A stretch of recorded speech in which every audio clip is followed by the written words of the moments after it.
Bismillah. Assalamualaikum warahmatullahi wabarakatuh. Bismillahirrahmanirrahim. Alhamdulillahi rabbil alamin.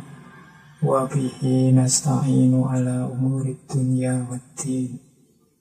Allahumma salli wa sallim wa barik ala habibina wa syafi'ina Sayyidina wa maulana Muhammadin wa ala alihi wa ashabihi wa man tabi'ahum bi ihsanin ila yaumiddin.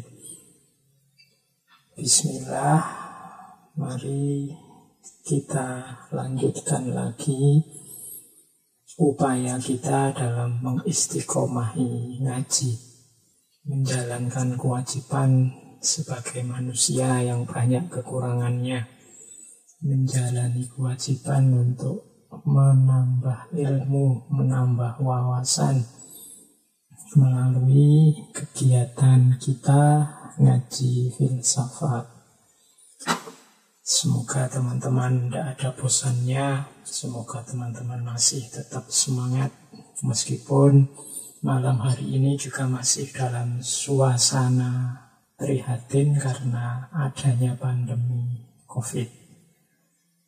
Oke, masih banyak hal-hal yang mungkin kita tidak puas dengan mekanisme ngaji seperti ini. Tapi semoga teman-teman tetap tahan dan sabar demi istiqomahnya ngaji kita. Yang penting ilmunya. Sering saya tekankan untuk ngaji ini fokus tetap pada ilmunya. Bahkan jangan pada saya, jangan pada medianya, atau jangan pada teman-teman masjid yang menyelenggarakan. Nomor satu perhatian tetap pada ilmunya. Semoga ilmu ini nanti bisa menambah kualitas kita sebagai manusia. Bahkan tidak sekedar manfaat, tapi juga barokah. Barokah itu tambahnya kebaikan. Harusnya 1 tambah 1 kita dapat 2, tapi kalau barokah itu 1 tambah 1 kita bisa dapat 10. Tentu saja kalau barokah itu muncul karena ridhonya Allah terhadap aktivitas yang kita lakukan.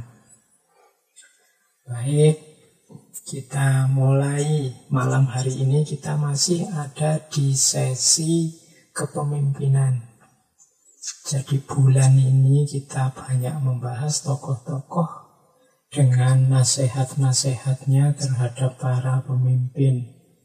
Di minggu pertama kita bertemu gaya Aristoteles, di minggu kedua kita bertemu gayanya Machiavelli, minggu ketiga kemarin kita bertemu seorang ulama besar, Al-Mawardi. Dan malam ini kita angkat seorang tokoh dari tradisi filsafat timur, dari tradisi filsafat Tiongkok, yaitu Lao Tzu, atau kadang-kadang juga dibaca Lao Tse, kadang-kadang juga dibaca Lao Zi. Monggo saja cara membacanya. Beliau ini dipandang sebagai founding father-nya aliran filsafat, atau ada yang menyebut juga semacam agama namanya Tao.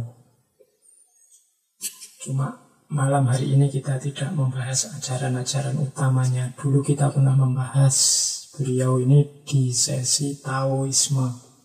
Silahkan teman-teman yang tertarik, apa sih beliau ini, gagasan-gagasan, ciri-cirinya macam-macam, silahkan dibuka lagi rekamannya yang tentang Taoisme.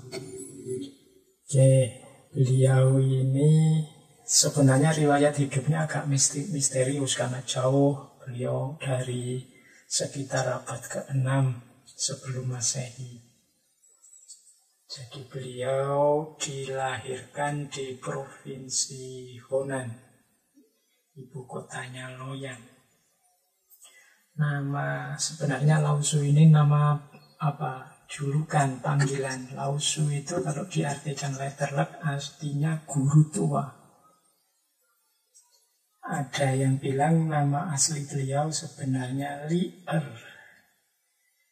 Li ini nama keluarga, nama beliau sendiri Ar. Kemudian juga ada yang menyebut beliau juga punya nama lain yaitu Lao Jun. Kadang-kadang disebut Taisang Lao Jun atau Taisang Yuan Xuan Yuan Huangdi, atau kadang juga disebut Lautan. Itu nama-nama beliau. Beliau ini hidup di zaman kerajaan Zhou, zaman Cina kuno. Jabatan beliau adalah Sih. Sih ini jabatan unik, saya tidak tahu hari ini apa ada, apa enggak. Sih itu kalau terjemahan letterletnya sejarawan.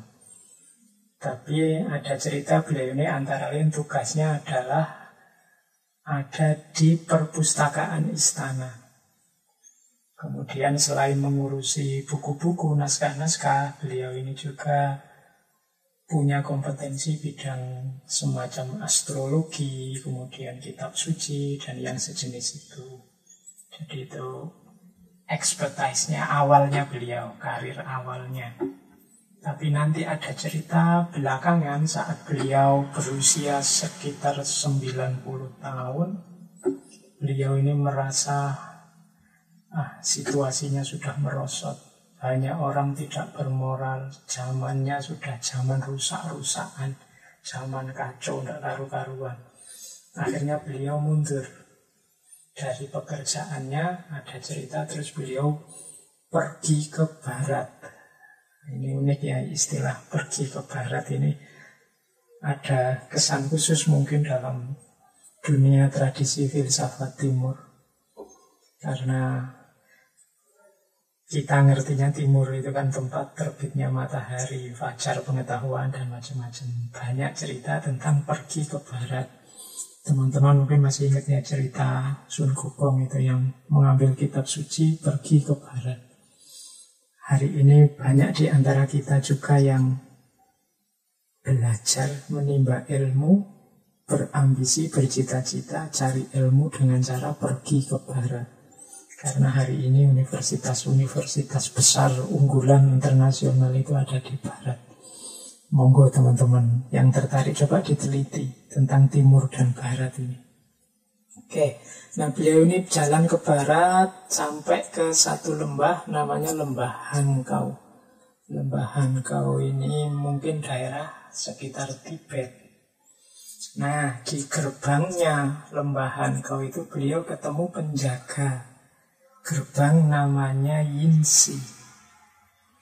Yinsi ini sangat kenal Lao Tzu dengan segala kapasitas dan kebesaran beliau. Sehingga Yinsi ini melarang pergi eman-eman tokoh besar, tokoh hebat seperti Lao Tzu kalau menarik diri dari keramaian. Masyarakat masih butuh, umat masih butuh. Sampai seorang Lao Tzu merasa lebih baik mundur, itu kan berarti memang zamannya sedang zaman sangat merosot.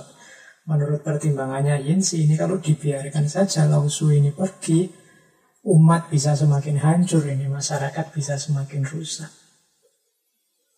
Nah, akhirnya Yinsi berkeras, Lao Tzu jangan pergi, Lao Tzu jangan pergi.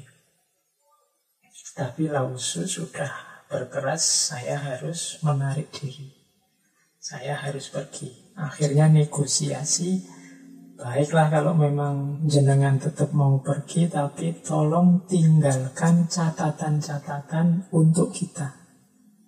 Sehingga bisa bermanfaat bagi orang banyak. Nah, dari hasil negosiasi ini, kemudian Lao Tzu menyanggupi, oke, kalau gitu saya tak berhenti dulu, saya mau nulis sesuatu. Nah, dalam ceritanya beliau ini kemudian bermalam di situ di tempatnya Yinsi selama 3 hari untuk menuliskan gagasan-gagasan beliau.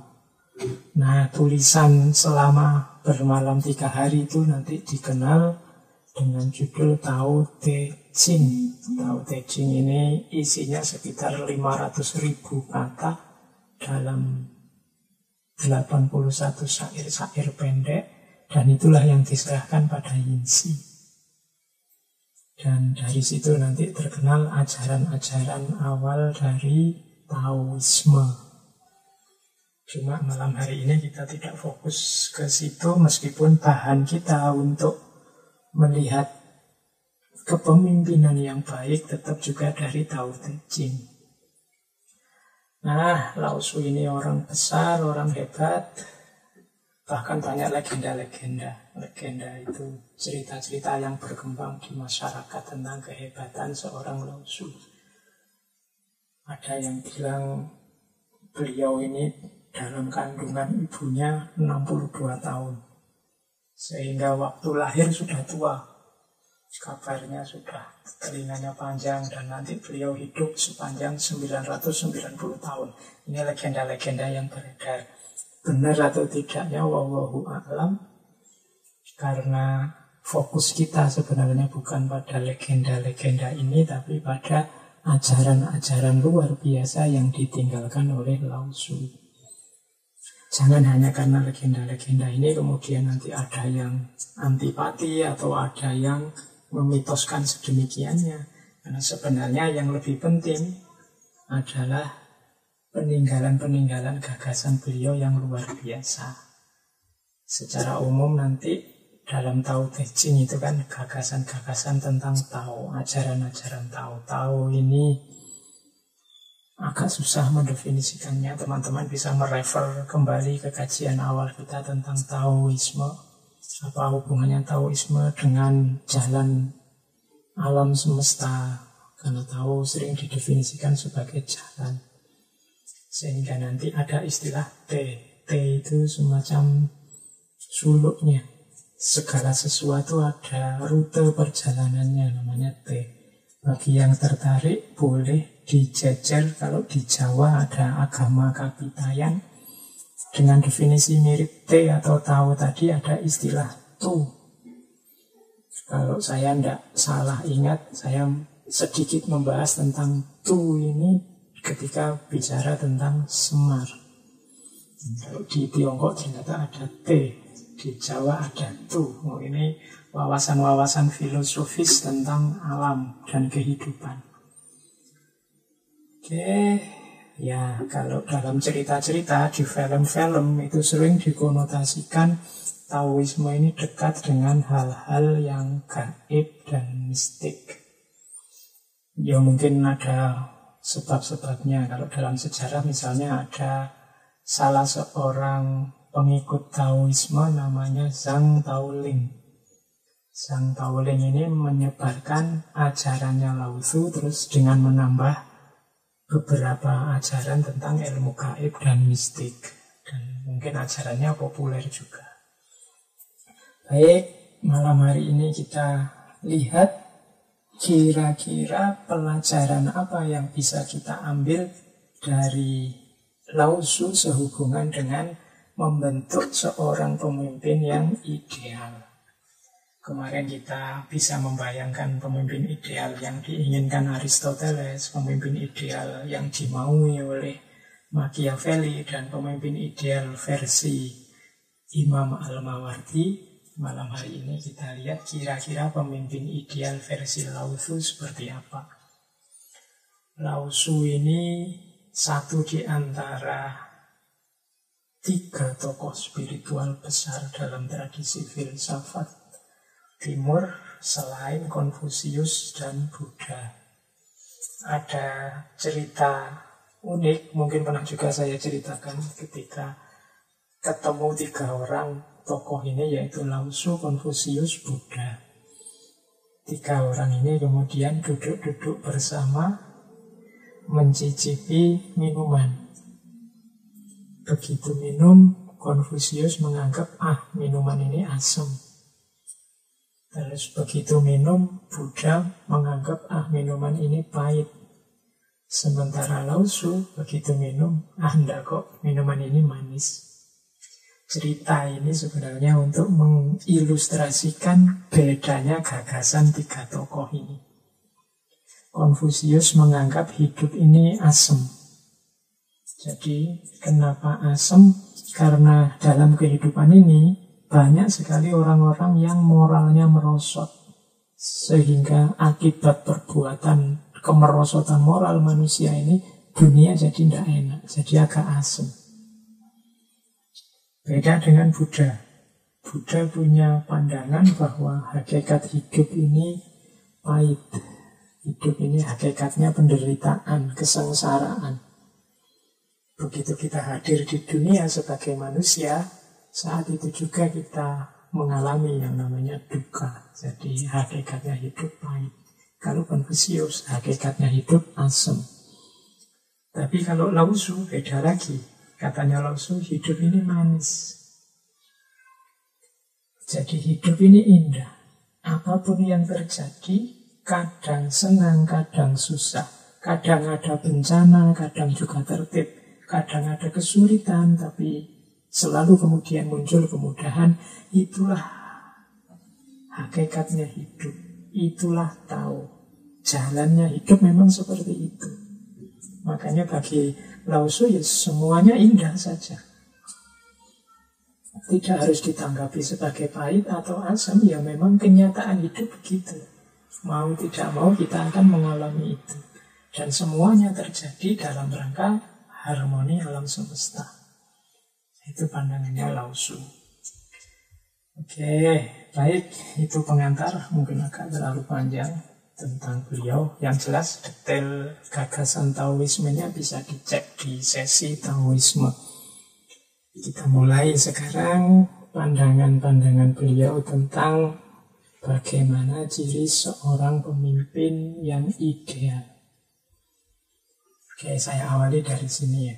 Tentang hidup harmonis. Bagaimana manusia mengupayakan hidup yang harmonis dengan alam. Versinya tahu. Ini kalau saya ringkas ada 3 caranya. Yang pertama apa? Manusia itu satu-satunya makhluk yang punya daya untuk mengelola hidupnya. Meskipun hidup ini ada sunnatullahnya, ada hukum alamnya. Semua di luar manusia otomatis berjalan sesuai jalur fitrahnya. Nah, manusia ini yang punya daya untuk nyeleweng, untuk taat, patuh dengan hukum alam atau untuk sebaliknya. Oleh karena itu, manusia yang sadar akan hakikat hidupnya harusnya banyak mengambil waktu untuk kontemplasi. Jadi kontemplasi ini dalam rangka menyadari bahwa hidup ini sebenarnya sudah ada mekanismenya sendiri. Termasuk hidupnya manusia. Kalau bahasa kita kemarin, kita ini ada fitrah-fitrahnya. Kadang-kadang kita keluar jalur karena terlalu banyak mikir, terlalu banyak ngomong, terlalu banyak menganalisis macam-macam. Kita merancang sendiri hidup di luar rancangan yang alami. Maka katanya Lao Tzu, ayo sekali-sekali kontemplasi. Bahkan lebih banyak kontemplasi lebih baik. Ketika pikiran kita menjadi diam, seluruh alam semesta akan menyerah menjadi diam itu. Jangan terlalu banyak merekayasa. Jadi hidup secara alami. Segala sesuatu ada waktunya, ada prosesnya. Makanya ada quotes yang terkenal juga dari Lao Tzu, alam tidak terburu-buru, namun semuanya tercapai. Jadi apa-apa ada prosesnya. Kita kadang senang, kadang susah. Kemudian kita jadi lebih bijaksana. Kemudian tumbuh hubungan yang baru dengan orang lain. Macam-macam peristiwa dalam hidup. Yaitu semuanya ada jadwalnya sendiri. Kadang-kadang manusia yang terburu-buru. Ingin cepat sukses, ingin cepat berhasil, ingin cepat diakui, ingin cepat populer. Terburu-buru semacam ini nanti jadi sumbernya kesulitan hidup, kesusahan hidup. Semua ada jadwalnya sendiri-sendiri. Sebagaimana kapan daun tumbuh, kapan dia gugur, kapan bunga mekar, kapan buah berbuah, dan seterusnya. Jadi jalan untuk hidup harmonis adalah pahami jadwalnya masing-masing. Segalanya ada waktunya, ada prosesnya. Jangan terburu-buru. Alam tidak terburu-buru, namun semuanya tercapai. Air itu nanti pada akhirnya berakhir di laut. Dan dia berjalan sesuai prosesnya. Tidak kesusu, juga tidak melambat-lambatkan diri. Mengalir saja sesuai prosesnya. Senang, susah, kita keliru dan mencari benar lagi dan seterusnya. Semuanya ada proses, ada jadwalnya sendiri. Hari ini kita mengalami pandemi, kesulitan hidup yang agak luar biasa. Mungkin memang sudah jadwalnya sesuai proses yang kita alami selama ini. Kenapa kita panen virus hari ini? Ya mungkin proses yang kita jalani mengarahkan kita pada munculnya peristiwa pandemi ini. Mungkin kita yang tidak bersih, mungkin kita yang membuat polusi-polusi dan lain sebagainya. Ya sekarang kita rasakan efeknya semacam ini. Jadi maka orang yang bijaksana, orang yang memahami mekanisme alam. Segalanya sudah ada waktunya. Terus itu yang pertama. Yang kedua, untuk kita hidup nyaman, harmonis, selaras adalah terbuka, mengosongkan diri. Manusia itu punya ciri yang sibuk dengan pikirannya. Isi pikiran kita itu selalu penuh macam-macam. Kadang-kadang hal-hal yang tidak penting, hal-hal yang tidak ada gunanya juga numpuk di kepala kita. Akhirnya tidak ada space, tidak ada sisa untuk hal-hal yang penting, atau yang penting malah terlewatkan.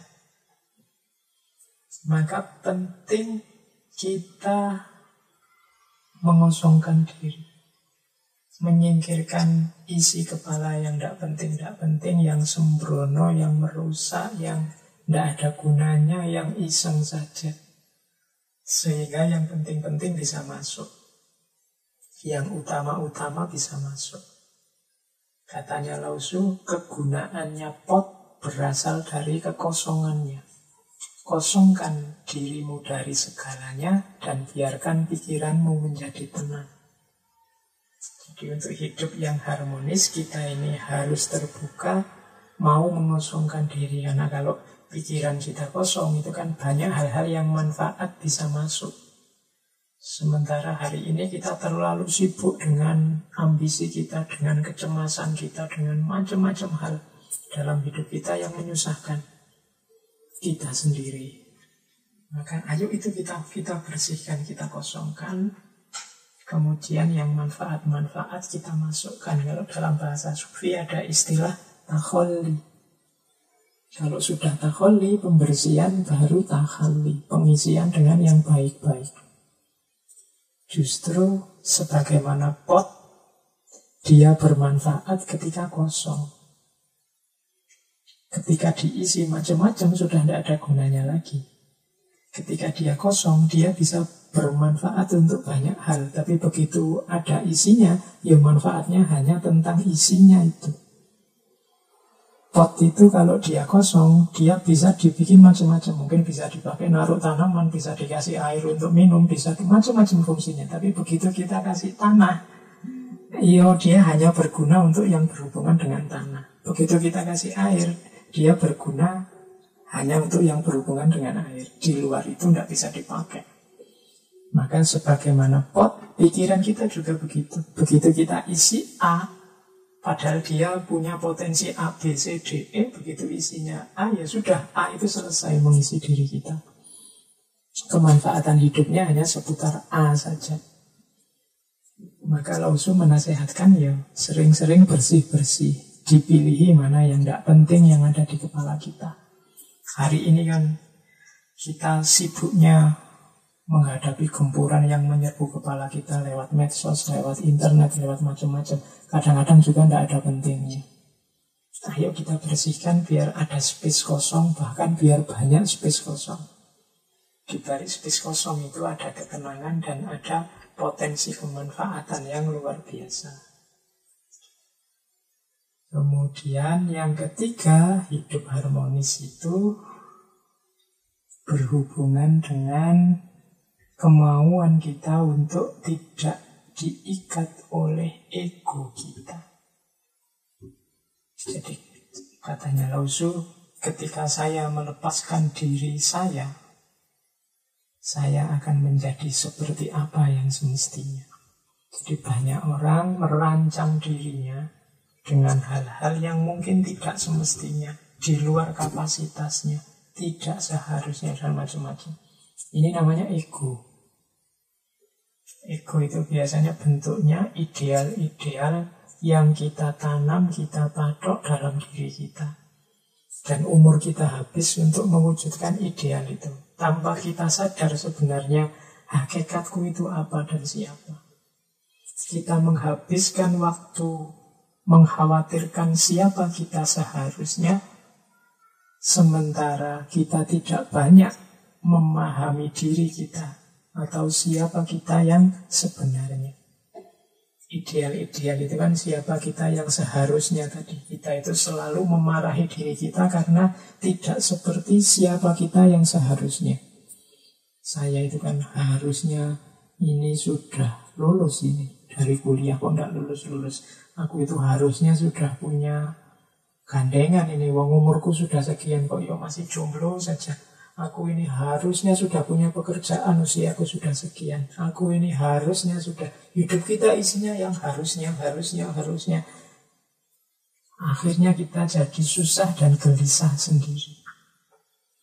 Kita tidak menerima kenyataan diri kita yang sebenarnya. Karena kita terpaku pada ego kita yang menuntut diri kita yang seharusnya. Ini sumber kegelisahan kalau menurut Tao. Jadi lepaskanlah, katanya Lao Tzu, ketika saya melepaskan diri saya akan menjadi seperti apa saya yang semestinya. Pahami diri kita. Hampir semua filosof Timur, bahkan filosof Barat seperti Socrates dan kawan-kawan kan selalu wanti-wanti untuk memahami diri, mengenali diri. Karena diri kita ini kadang-kadang kita paksa untuk tidak menjadi seperti dirinya. Hanya karena melihat yang lain A, kita memaksa diri kita jadi A. Hanya karena melihat yang lain B kok bagus, kita memaksa diri kita jadi B. Nah ini sumbernya penderitaan, nantinya sumbernya kegelisahan. Jadi untuk membentuk diri kita jadi pemimpin yang baik, pertama-tama kita harus hidup selaras dengan diri kita dan lingkungan sekeliling kita. Dengan cara yang pertama, mari kita kontemplasi, memahami sesuatu sesuai ruang dan waktunya, sesuai jadwalnya sendiri-sendiri. Yang kedua, mari tidak menyibukkan diri, tidak memenuhi diri dengan hal-hal yang tidak penting, yang hanya membuat kita susah. Dan yang ketiga, ayo kita melepaskan diri dari ideal-ideal yang tidak seharusnya, yang membuat kita jauh bahkan dari diri kita sendiri. Oke, itu 3 prinsip awal versinya Taoisme. Ya memang Taoisme ini kadang dikritik banyak mengajarkan sesuatu yang tidak logis. Ini karena mungkin kalau kita membaca Tao Te Ching itu memang harus tidak bisa sekali baca paham. Saya yakin teman-teman juga kalau sekali membaca syair-syair itu harus direnungi, butuh kontemplasi. Ini menurut saya teks yang luar biasa. Al-Quran kan juga begitu, tidak bisa kita baca bunyinya terus berarti pemahamannya itu. Seringkali kita harus merenungi dulu. Kalau dibaca sekilas kadang rasanya memang tidak logis. Tapi Lao Tzu ini kan sebenarnya tidak sekedar orang yang mengajarkan kebenaran, kebaikan, tapi dia juga orang yang menjalani dan mengalami kebenaran. Antara mengajarkan dan menjalankan kan 2 hal yang berbeda. Karena beliau mengalami dan menjalani langsung, penjelasannya lebih eksistensial kalau bahasa filsafat. Jadi lebih mantap. Kalau bahasanya Imam Ghazali kan ilmu yang huduri, hadir karena pengalaman langsung. itu kan derajat ilmu yang paling tinggi. Bahkan di banyak cerita-cerita Timur itu banyak bahkan orang-orang yang mungkin secara secara fisik, secara eksternal beliau bukan orang yang pintar membaca, bukan orang yang literasinya tinggi, tapi wawasan kebenarannya luar biasa. Ada cerita yang saya ingat, kalau ini bukan dari Taoisme tapi dari tradisi Zen Buddhisme. Jadi itu cerita ada seorang bhikkhuni menemui Master Zen di Cina, namanya Master Huineng. Master Huineng ini tokoh besar dalam tradisi Zen Buddhisme. Nah, bhikkhuni ini karena ketemu guru besar, terus beliau menanyakan salah satu ajaran Buddha dari sebuah kitab. Guru katanya, bhikkhuni ini saya tidak ngerti dengan sutra ini di halaman sekian, mungkin seperti itu. Terus Master Huineng bilang, oh kalau gitu coba kamu bacakan apa bunyinya buku itu. Bhikkhuni ini heran loh, guru kok malah nyuruh saya baca. Kalau sudah guru kan harusnya hafal. Kalau sudah guru kan harusnya sudah pernah membaca sendiri, atau jangan-jangan guru ini tidak pernah baca. Terus Huineng tanya ke gurunya, guru, apakah guru ini tidak hafal atau jangan-jangan guru tidak bisa membaca? Master Huineng menjawab jujur, iya. Jadi saya ini buta huruf sejak kecil. Jadi jangankan menghafal, membaca saja saya tidak bisa. Wah, bhikkhuni ini terus kaget. Ini guru besar ya, baca saja tidak bisa. Terus dia merasa, berarti selama ini aku diajar orang yang tidak bisa membaca, tidak bisa nulis. Nah, terus gunanya apa? Master Huineng ngerti kegelisahan bhikkhuni ini, terus berkata begini, oke, muridku, kamu tenang dulu ya, coba. Ini apa? Jadi beliau ini mengangkat telunjuknya, kemudian telunjuknya ditunjukkan di depan Huineng. Ini apa, katanya si Master Huineng kepada muridnya. Kata bhikkhuni murid tadi, oh itu adalah jari telunjukku. Kemudian Master Huineng menunjuk ke bulan. Nah, kalau itu apa? Oh, itu adalah bulan. Jadi jari telunjuk menunjuk ke bulan, kemudian bhikkhuni tadi noleh ke bulan, kemudian oh iya itu bulan. Terus Master Huineng berkata, kalau aku tidak menunjuk dengan telunjukku ini, apakah engkau bisa melihat bulan? Telunjuk adalah kitab dan semua ajaran yang ada di dunia. Sementara rembulan adalah kebenaran. Muridku, aku sudah bisa melihat rembulan tanpa bantuan telunjuk. Kalau engkau bagaimana? Dari sini terus bhikkhuni ini sadar bahwa ya telunjuk itu ibaratnya buku, kitab suci atau apapun tulisan, sementara isinya adalah kebenarannya. Nah, kadang-kadang kita ini terlalu bersandar pada telunjuk sehingga melupakan rembulannya.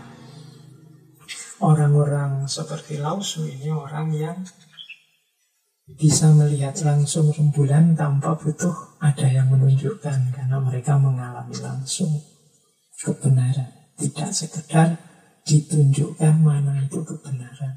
Ini nanti rahasianya, hubungannya kalau kita belajar ilmu laduni. Dulu kita pernah membahas ini di Imam Ghazali. Jadi betapapun teks, betapapun kitab, buku, naskah itu hanya petunjuk yang mengarahkan pada kebenaran.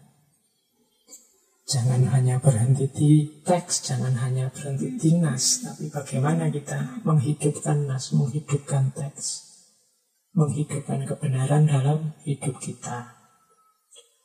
Oke, kita mulai tentang kepemimpinan. Secara umum ada beberapa prinsip-prinsip kepemimpinan dalam Taoisme yang digagas oleh Lao Tzu dan kawan-kawan. Yang pertama, prinsip kepemimpinan itu adalah jelas. Jadi pemimpin itu harus jelas. Apa yang diinginkan, apa yang dituju, apa yang ditarget. Kalau pemimpin tidak jelas keinginannya apa, targetnya apa, ya dia hanya akan membingungkan. Pemimpin itu harus jelas secara korespondensi, jelas secara koherensi, jelas secara pragmatis. Jelas secara korespondensi itu yang diomongkan cocok dengan kenyataannya. Kalau dia ngomong A, kenyataannya memang A. Tidak dimanipulasi, tidak dipalsu-palsukan.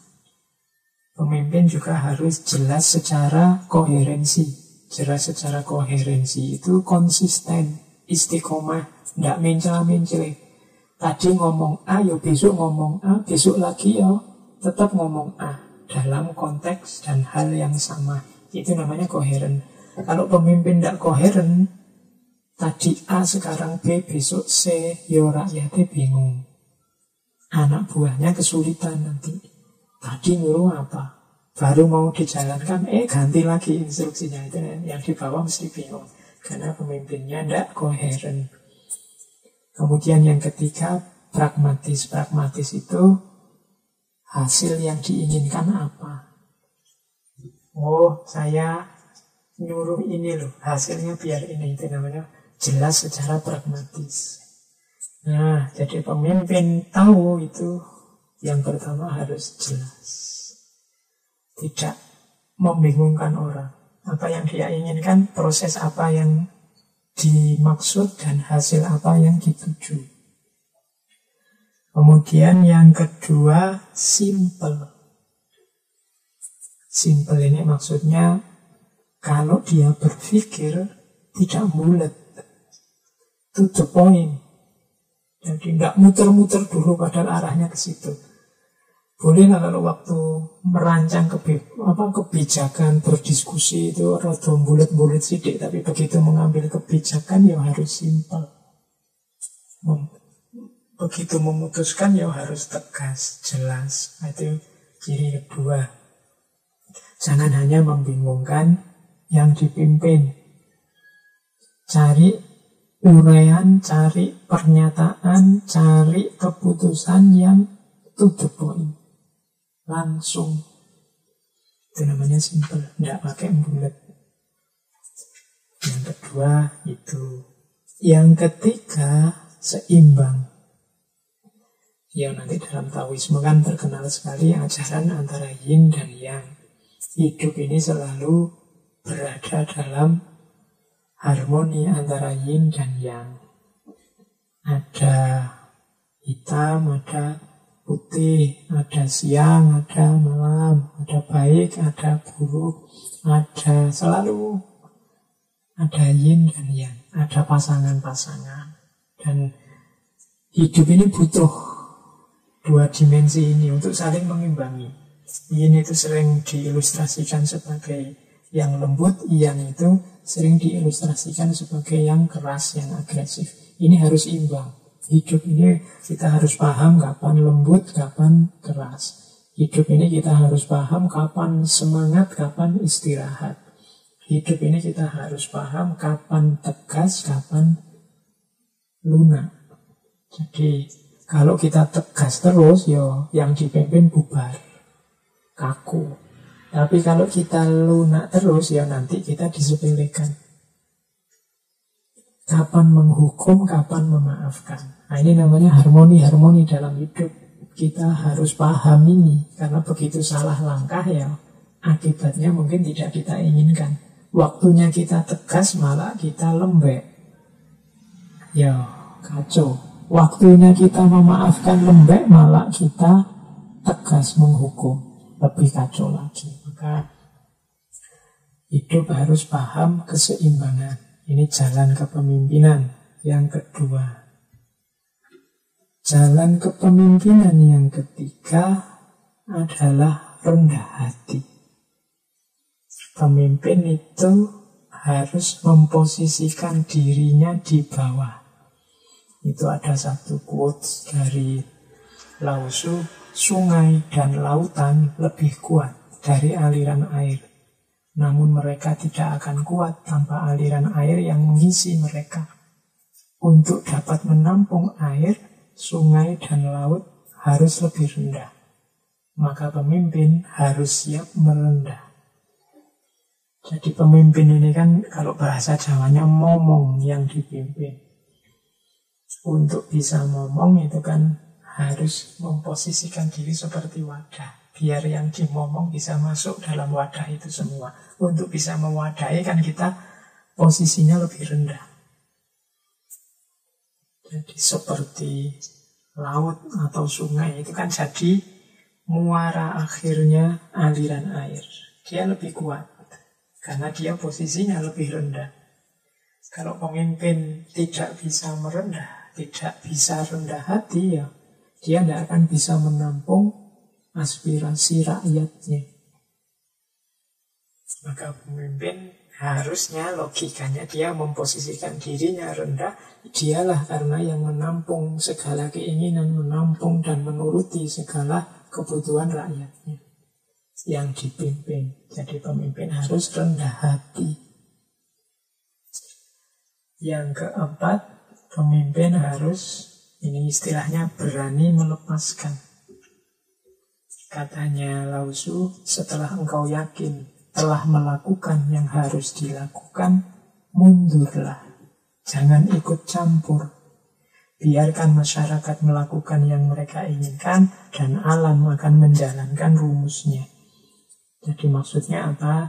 Jalankan tugas kita sebagai pemimpin. Setelah itu ya sudah, jangan mengklaim jasamu, jangan memamerkan kesuksesanmu, mundurlah. Biarlah setelah itu hasilnya apa, efeknya apa, manfaatnya apa, alam yang bekerja. Tugasmu sebagai pemimpin cukup jalankan tanggung jawab kepemimpinanmu sebaik-baiknya. Setelah itu sudah. Tidak usah kamu hitung-hitung lagi, kamu pamer-pamerkan lagi, kamu tunjuk-tunjukkan lagi, inilah hasilku, inilah karyaku, dan lain sebagainya. Jangan ikut campur lagi, biarkan masyarakat melakukan juga apa yang mereka inginkan sesuai kewajiban mereka, dan akhirnya alam yang akan menjalankan hukum-hukum yang ada padanya. Jadi harus berani melepaskan, karena biasanya orang itu kalau sudah bekerja, berkarya, kemudian merasa itu jadi miliknya. Ini hasilku, ini karyaku. Yang seperti ini nanti biasanya jadi sumber kesulitan, sumber kesusahan, ya, karena kita mengklaim tadi. Begitu dikritik orang, atau orang tidak tahu bahwa itu karyanya, atau orang menganggap karyanya jelek, macam-macam, kan terus kita jadi sedih, jadi gelisah, jadi galau, ya. Ya salahnya kita sendiri, kenapa itu kemudian kita klaim, kita pamerkan sebagai karya kita. Jadi sudah, berkarya saja semaksimal mungkin, terus mundur. Wong tugas kita itu kan kewenangannya hanya sampai bekerja semaksimal mungkin. Hasilnya apa, kemudian manfaatnya, efeknya, dan lain sebagainya nanti kemana saja, itu kan di luar kuasa kita. Jadi ini pemimpin versi Taoisme paling tidak punya 5 ciri. Ini jelas, simple, seimbang, rendah hati, dan berani melepaskan. Oke, ambil nafas sebentar. Setelah ini kita masuk ke prinsip-prinsip kepemimpinan. Jadi prinsip-prinsip yang harus dipedomani oleh seorang pemimpin. Baik, kita awali dari prinsip-prinsip kepemimpinan yang pertama. Jadi prinsip ini yang kita ambil dari kitab Tao Te Ching tadi. Kita ambil hal-hal yang urgent dimiliki oleh seorang pemimpin. Yang pertama, memahami orang lain berarti pandai Memahami dirimu sendiri berarti bijaksana. Menguasai orang lain berarti kuat. Menguasai diri sendiri berarti perkasa, hebat. Jadi Lao Tzu mengingatkan bahwa seorang pemimpin itu dia harus pandai, harus bijaksana, harus kuat, harus perkasa. Karena kita memimpin, kita punya yang dipimpin, berarti kita juga harus memahami yang kita pimpin. Memahami yang kita pimpin ini penting. Orang yang bisa paham yang dia pimpin berarti memahami orang lain, itu orang pandai. Maka pemimpin harus seorang yang pandai, ngerti terhadap ihwal yang dipimpin. Tapi jauh lebih penting lagi memahami diri kita sendiri, sang pemimpin. Orang yang memahami dirinya sendiri adalah orang yang bijaksana. Ini saya tidak perlu ngulang-ulang penjelasan ya. Hampir di setiap sesi ngaji selalu saja ada tuntutan untuk memahami diri sendiri. Karena memang orang yang paham dengan dirinya adalah orang yang mampu hidup dengan bijaksana. Kapan harus maju, kapan harus mundur, kapan harus bekerja, kapan harus istirahat, kapan harus santai, kapan harus berambisi, dan seterusnya. Ini hanya kita tahu kalau kita paham diri kita sendiri. Menguasai orang lain berarti kita kuat, tapi menguasai diri sendiri berarti kita hebat. Ini juga jadi pengingat kita, ya kita ini punya kekuasaan atas yang kita pimpin. Itu menunjukkan paling tidak kita punya power, kita punya otoritas. Kita tergolong orang yang kuat. Tapi ada yang lebih kuat lagi apa? Yang menguasai dirinya sendiri. Banyak cerita, banyak uraian yang menunjukkan bahwa sebenarnya musuh kita yang paling kuat itu diri kita sendiri. Nafsu kita, hasrat kita, ego kita, ambisi kita. Ini kan musuh yang kuat. Banyak orang hidupnya susah bukan karena orang lain, tapi karena dirinya sendiri. Maka orang yang mampu mengalahkan dirinya sendiri, mampu menaklukkan dirinya sendiri, dialah orang yang kuat. Lebih dari sekedar kuat, tapi dialah orang yang perkasa. Jadi pemimpin harus memahami orang lain, tapi lebih penting lagi memahami dirinya sendiri.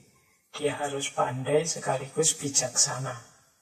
Pemimpin dia harus menguasai yang dia pimpin, tapi sekaligus dia harus mampu menguasai dirinya sendiri. Dia harus kuat sekaligus perkasa. Ini prinsip pertama. Sebelum kita bisa menguasai diri kita sendiri, agak sulit kita bisa menguasai orang lain. Sebelum kita bisa memahami diri kita sendiri, agak sulit kita memahami orang lain. Karena tetap pijakan awal semua aktivitas kita, apakah aktivitas fisik, aktivitas pikiran, maupun aktivitas mental itu, ya diri kita sendiri. Kalau kita tidak paham diri kita, ya tidak mungkin kita bisa paham orang lain. Kalau kita tidak bisa memimpin diri kita, ya agak sulit kita memimpin orang lain. Maka seorang pemimpin dasarnya ya dia harus mampu memimpin dirinya sendiri dulu. Baru dia memimpin yang lain.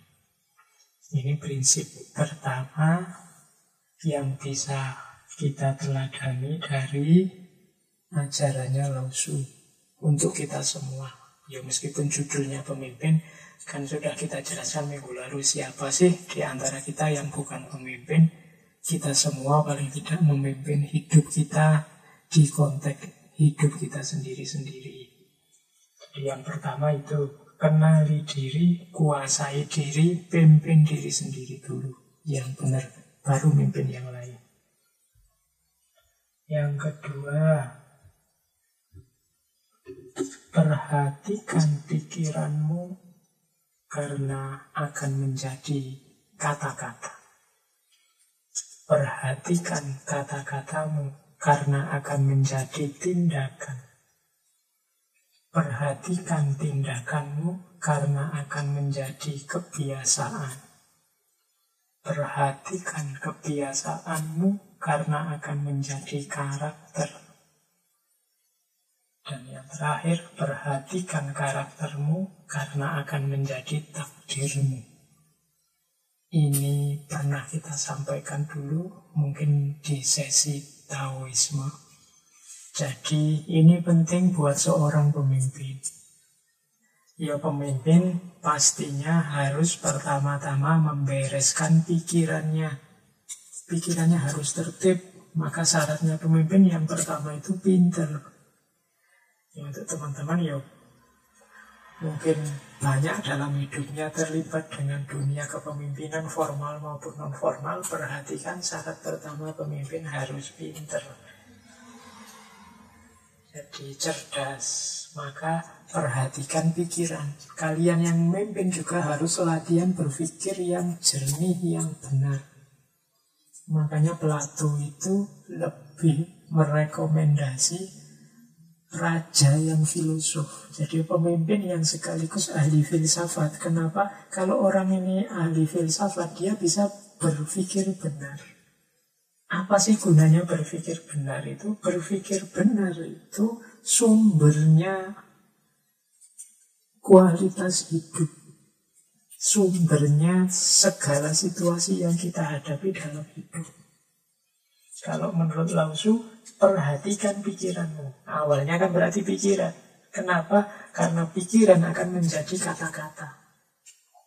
Pemimpin itu kan yang mengarahkan, yang nuntun, yang dia pimpin.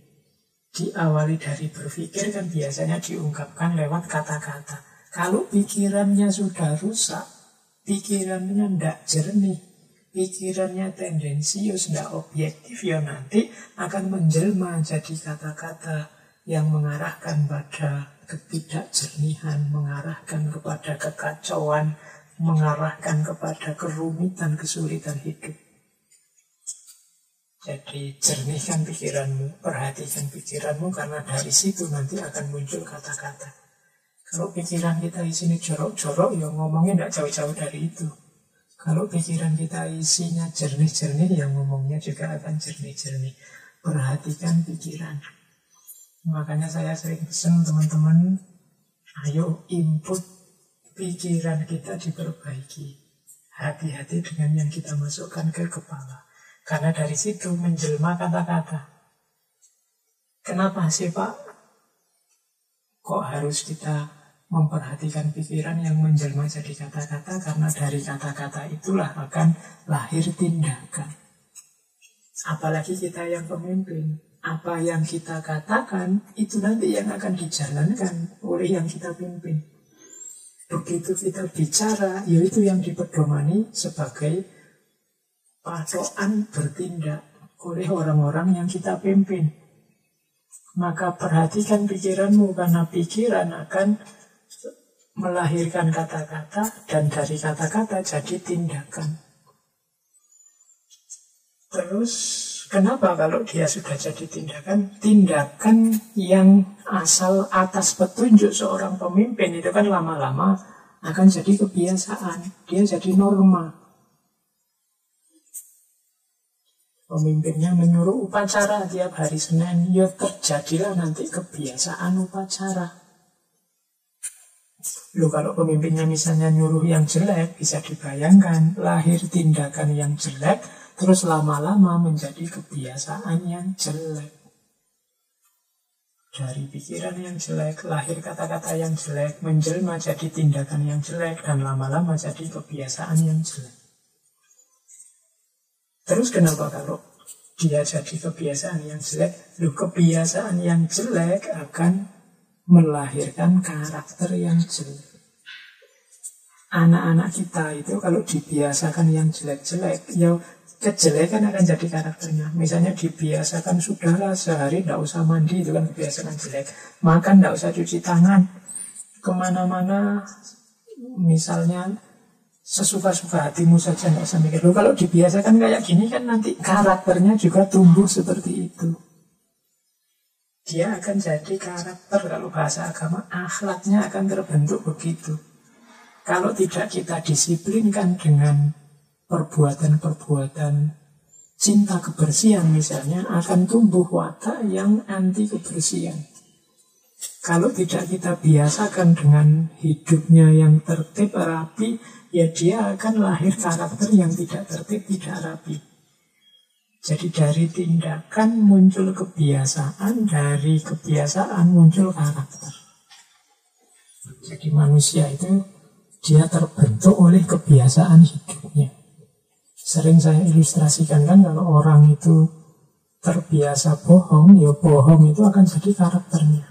Orang yang terbiasa jujur, jujur akan jadi karakternya. Kalau bahasanya hadis kan, barang siapa yang jujur kemudian membiasakan jujur, ya dia nanti akan jadi orang yang berkarakter jujur atau siddiq. Barang siapa yang bohong dan membiasakan bohong akan lahir karakter pembohong atau kadzab.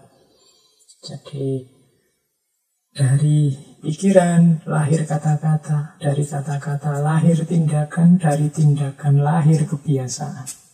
Kalau sudah jadi kebiasaan, dia akan jadi karakter. Dulu orang Indonesia itu terkenal ramah-ramah. Kok sekarang rasanya beda, Pak? Kok rasanya sekarang banyak orang kok mudah marah, sudah tidak ramah lagi. Mungkin kebiasaan kita yang berubah sehingga karakter kita berubah.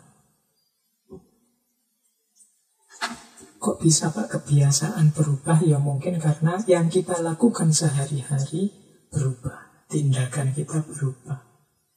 Dari mana kok tindakan kita berubah? Dari kata-kata. Mungkin kita dengar dari orang yang kita percaya, kita baca dari buku yang kita suka. Ini kan dari kata-kata. Akarnya kata-kata dari mana? Dari pikiran. Berarti ada mindset yang berubah. Jadi dari pikiran jadi kata-kata, dari kata-kata jadi tindakan, dari tindakan jadi kebiasaan, dari kebiasaan jadi karakter. Dan jangan lupa puncaknya, perhatikan karaktermu, karena karakter akan menjadi takdirmu.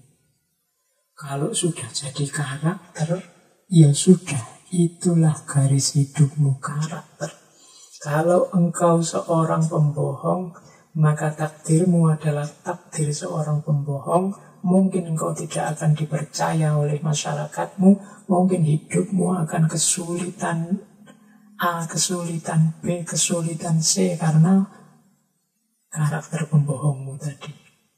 Itu karakter. Kalau engkau orang jujur, mungkin engkau menemukan takdir dipercaya orang, disukai orang, dicintai orang, sehingga engkau diangkat jadi pemimpin, sehingga orang minta petunjuk padamu. Nah, itu takdirmu. Dari mana takdir ini kamu dapat? Dari karaktermu sebagai seorang yang jujur. Kalau engkau orangnya rajin, siap-siap menerima takdirmu, mungkin kamu jadi orang sukses, mungkin kamu jadi orang tertib, mungkin kamu jadi orang yang sehat misalnya. Dari mana itu muncul? Karena karakter kita. Jadi wahai pemimpin, ingat-ingatlah, perhatikan pikiranmu, karena dari pikiran akan menjadi kata-kata. Perhatikan kata-kata, karena dari kata-kata akan lahir tindakan. Perhatikan tindakanmu, karena itu akan menjadi kebiasaan. Perhatikan kebiasaanmu, karena dia akan jadi karakter. Dan yang terakhir, perhatikan karaktermu, karena itulah nanti takdir yang engkau alami. Maka hari ini kita mengalami apapun, kok rasanya tidak enak ya hidup kita, kok rasanya serba sulit, kok tambah berat hidup kita bersama ini. Coba kita cek karakter apa yang kita kembangkan. Dari mana karakter itu lahir? Dari tindakan kita yang mana saja. Kemudian kok bisa saya melakukan tindakan itu? Coba kita cek kata-kata yang mana yang mempengaruhi tindakan. Dari kitab suci kah? Dari pendapatnya tokoh ini, tokoh itu kah? Dari siapa? Dari situ akan kelihatan pikiran apa yang menggerakkan kata-kata itu. Itu Kalau kita mau menelusuri sampai akarnya. Yang dalam hal ini, hari ini kita nikmati sebagai nasib kita atau takdir kita. Nah, ini petunjuk dari Lao Tzu.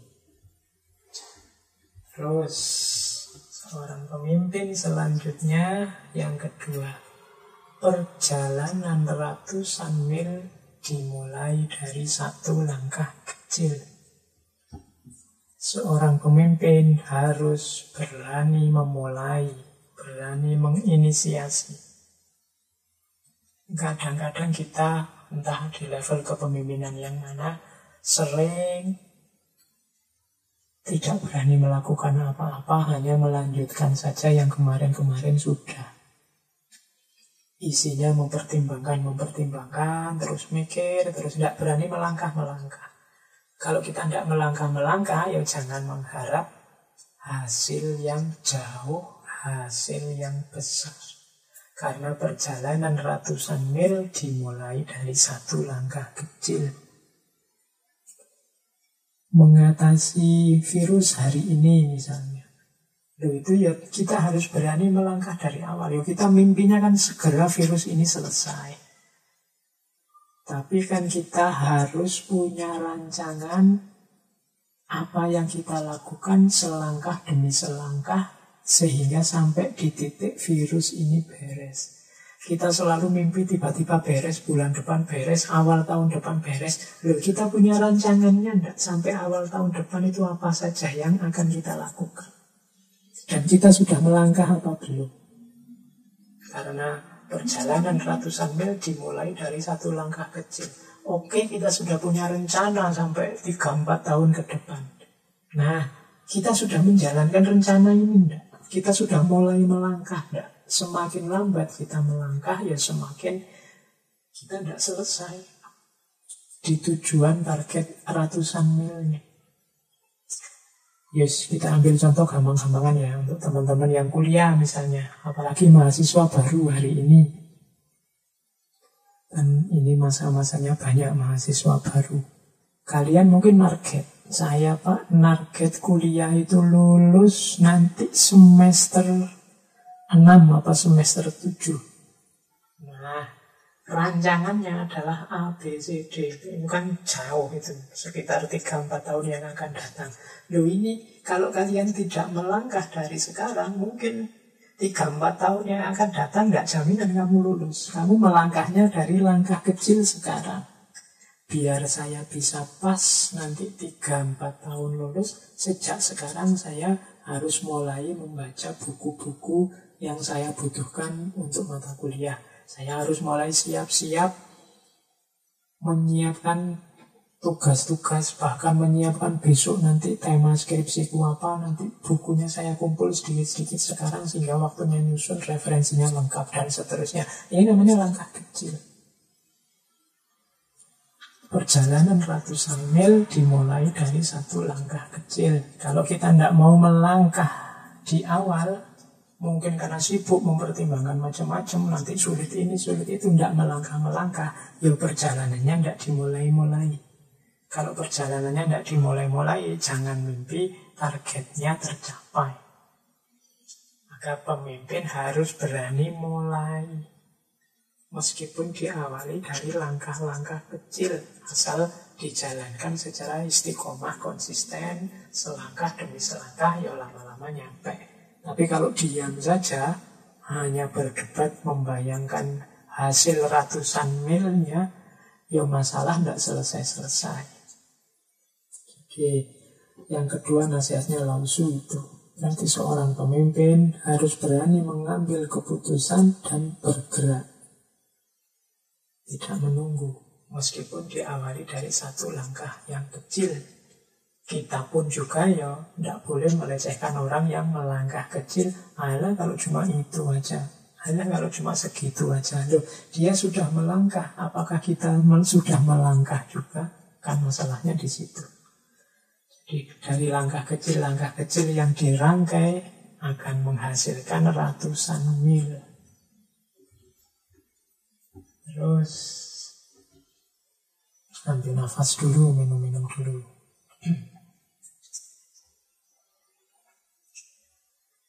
Nasihat selanjutnya untuk seorang pemimpin adalah kalau engkau depresi, berarti engkau hidup di masa lalu.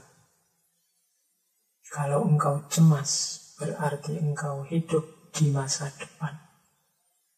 Kalau engkau merasa tenang, damai, engkau hidup di masa kini. Nah, ini peringatan dari Lao Tzu. Kadang-kadang kita mimpin itu ya mengalami stres-stres dan depresinya sendiri. Biasanya depresi itu karena yang sudah terjadi. Aduh, kemarin kok begini ya, kemarin kok begitu ya. Apa yang kemarin aku lakukan? Aku kok keliru ini, keliru itu. Itu namanya depresi. Depresi itu karena masa lalu. Padahal masa lalu sudah lewat. Tidak mungkin kita melakukan perjalanan waktu ke belakang. Ya kalau film. Kalau hidup nyata kan tidak bisa. Yang sudah terjadi ya sudah. Kita mikir perbaikannya hari ini. Jangan diingat-ingat, dibayangkan terus. Itu nanti sumbernya depresi. Diterima saja, diakui saja bahwa kemarin salah, sekarang saatnya perbaikan. Biar tidak depresi. Berarti apa? Sekarang yang dipikir. Kemudian kalau engkau cemas, berarti engkau hidup di masa depan. Nah, kalau ini lawannya depresi tadi, membayangkan nanti besok masa depan, terus kita cemas. Waduh, ini kira-kira 3 bulan lagi kalau virus ini tidak selesai-selesai, wah bisa kolaps kita. Loh, ini kan khawatir kita di masa depan. Ada yang wah tahun depan kalau masih nggak selesai, ada yang bulan depan kalau nggak selesai. Selalu kita mikir yang depan-depan. Padahal kalau hari ini yang sekarang nggak beres, nggak nunggu besok, nggak nunggu bulan depan, kita bisa hancur hari ini. Maka menurut petunjuknya Lao Tzu, pikirkan hari ini, terima situasi hari ini. Kalau engkau merasa tenang, damai, engkau hidup di masa kini. Jadi jangan terjebak oleh masa lalu, jangan tertipu oleh ramalan masa depan. Terimalah hidup di masa kini. Jadi ini nasihat untuk para pemimpin, karena kita itu sering sekali punya ketakutan yang tidak perlu dan punya depresi, punya stres yang juga tidak perlu. Kita tidak terima masa lalu dan kita menggelisahkan masa depan. Hiduplah di hari ini saja, sekarang saja. Oke, kita lanjutkan. Ini prinsip keempat. Jadi pemimpin harus concern dengan hari ini. Kita membayang-bayangkan tahun depan, 3 tahun lagi, 10 tahun lagi, besok 2030, 2040 sekian Indonesia hancur atau Indonesia justru jaya. Itu kan bisa ya, bisa enggak. Yang penting hari ini. Kalau hari ini hidup kita garap dengan baik, kita sikapi dengan tepat, ya insya Allah masa depan penuh harapan. Kemudian yang kelima, prinsip kelima dari Lao Tzu, ini mirip dengan sebelumnya, tapi tentang masa lalu. Masa lalu tidak punya kekuatan untuk menghentikan keberadaanmu saat ini. Hanya keluhanmu yang dapat membuat masa lalu melakukan itu. Apakah keluhan itu? Beban pikiran dan emosi lama. Jadi ini Lao Tzu mengingatkan kita, kadang-kadang memang masa lalu itu berat sekali untuk kita lepaskan.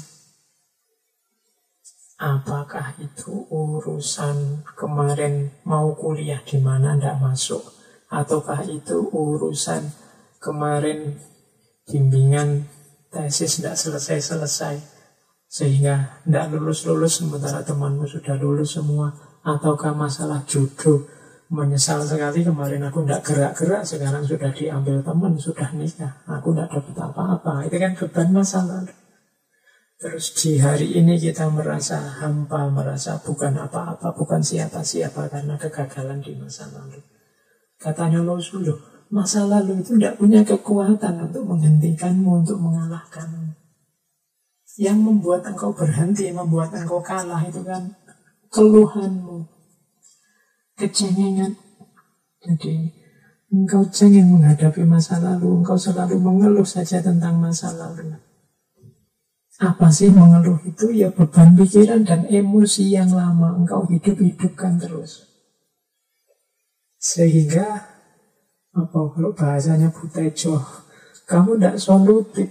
Hidupmu hanya ngomong tentang masa lalu, mengeluhkan kegagalan yang kemarin-kemarin. Jadi, ya contohnya gampang, misalnya hari ini masih banyak orang yang coba kemarin awal corona itu enggak begini, enggak begitu. Sekarang kita lebih baik.